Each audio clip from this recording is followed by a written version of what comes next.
Hey guys! Welcome back sa aking YouTube channel. Kung bago kayo dito, hi! My name is Rafi and in this channel, we talk about skincare, product reviews, and also makeup. So kung interested kayo sa mga bagay na yun, please keep on watching. Today, pag-uusapan natin kung ano ba ang isang magandang basic skincare routine or yung skincare routine for beginners. Just a quick disclaimer, I am not an expert or a board-certified dermatologist. Lahat po ng sasabihin ko sa video na ito ay base sa aking experiences and my research from online articles and also from information shared by other dermatologists and experts. So without further ado, these are the following steps. For me, there are 3 essential steps in a good basic skincare routine. Step 1 is to cleanse. It is very important to wash your face at least once a day, especially at night. And in choosing the right face wash, importante din na malaman mo kung ano ang skin type na meron ka. Kung hindi mo pa alam o hindi ka sigurado sa skin type mo, then one easy way to find out is by using the bare face method. Sa method na to, you only have to wash your face with a gentle foaming cleanser, pat it dry, and then wait for 30 minutes. So observe niyo yung skin. Kung feeling niyo parang naging banat or tight at may mga areas na naging flaky, then you probably have a dry skin. Kung nagkaroon naman ng madaming oils, then you might have an oily skin. Pero kung oily dun sa areas like your nose and your forehead, pero sa ibang area na ay dry, like your cheeks, then you might have a combination type skin. Pero kung after 30 minutes ay wala naman masyadong nangyari sa mukha mo, like hindi naman naging oily or hindi din naging dry, then you're very lucky because you have a normal skin. For me personally, I have an oily skin. And I'm also acne prone. So for skin types like me, I suggest you to gravitate towards foaming face washes. So I love Because X Salicylic Acid Daily Gentle Cleanser. By the way, this video is not sponsored. All the products that will be mentioned in this video are the products that I personally use and are bought by my own money. I really love this product because it contains salicylic acid. Salicylic acid is a beta-hydroxy acid and is considered lipophilic. Ibig sabihin, it is oil-loving. So, natatanggal niya yung mga oils na naipon sa mga pores natin. That's why it is very good sa mga acne-prone skin. For dry skin naman, try to stay away from foaming face washes. Instead, go for gel-type cleansers just like this Celatec face wash, simple moisturizing face wash, or yung CosRX Low pH Good Morning Gentle Cleanser. These cleansers are very good for dry skin because they have mild surfactants or yung mga cleaning agents na tinatawag natin.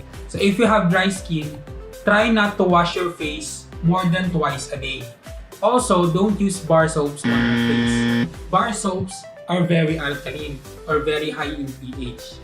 And products like this tend to be irritating and very drying to your skin. For normal skin naman, actually you can use either foaming or non-foaming face washes, but still don't use bar soaps.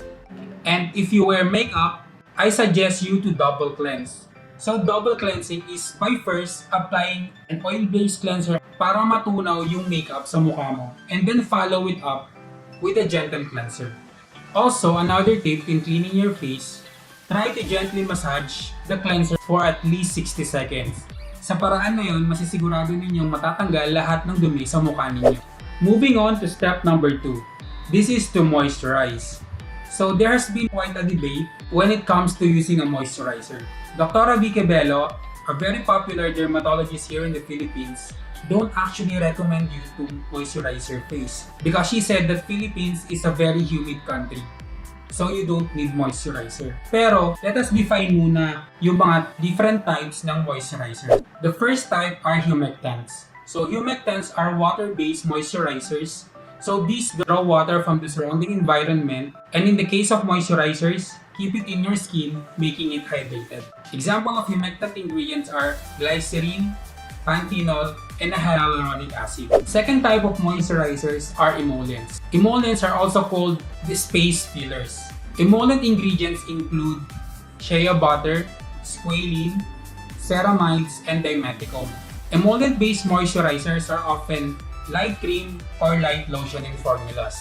The third type naman are called occlusives. Occlusive-based moisturizers trap water in the skin and keeping it from evaporating. Occlusive ingredients include mineral oil, petrolatum, lanolin, and beeswax. Occlusive-based moisturizers are often thick and heavy in formulation. So base sa mga definition na to, in my own interpretation, Dr. Vicky Bello is referring to occlusive-based moisturizers because these moisturizers trap water in the skin and are usually thick and heavy. But also, she talked about a hydrator and she defined it as something that absorbs water and keeps it in the skin. So she is referring to humectant-based moisturizers. In short, Vicky Bello is not generalizing all moisturizers not to use. For me personally, since I have an oily skin, I gravitate towards humectant-based moisturizers. Just like the Celitec Dermoscience Hydrating Facial Moisturizer. Moisturizers are also beneficial for those who have skin diseases like eczema and psoriasis.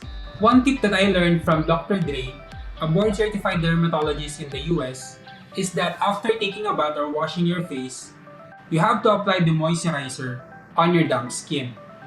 So ako, ang ginagawa ko, hindi ko na pinupunasan ng towel yung face ko after washing. I just remove the excess dripping water with my hands and then apply the moisturizer. So in this way, it traps the water in your skin, keeping it hydrated.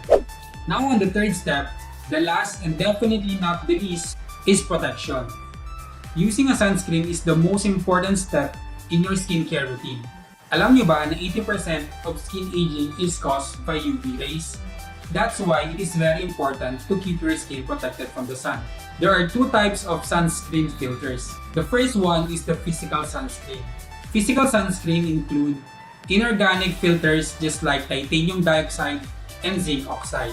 Physical sunscreen also leave a white cast, while chemical sunscreen include filters just like avobenzone, octinoxate, octocrylene, oxybenzone, and many more.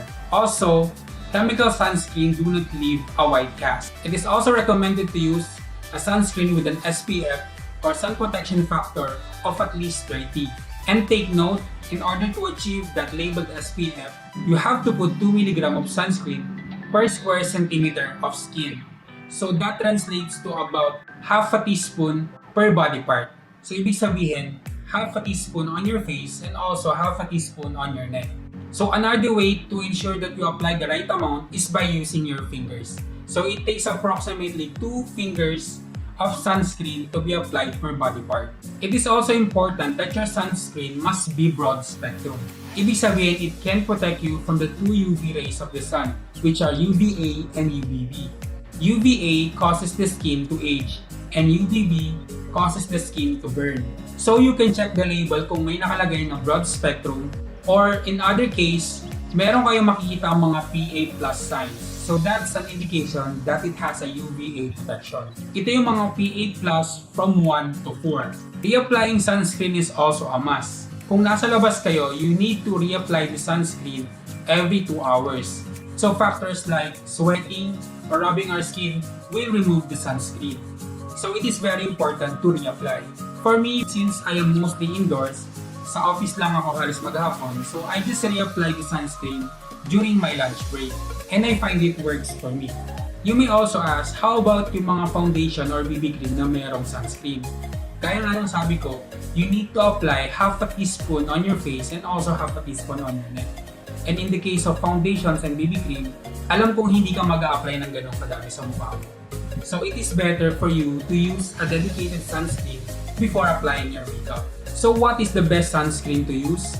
The best sunscreen in the world is the one that you will actually use on your face and reapply it throughout the day.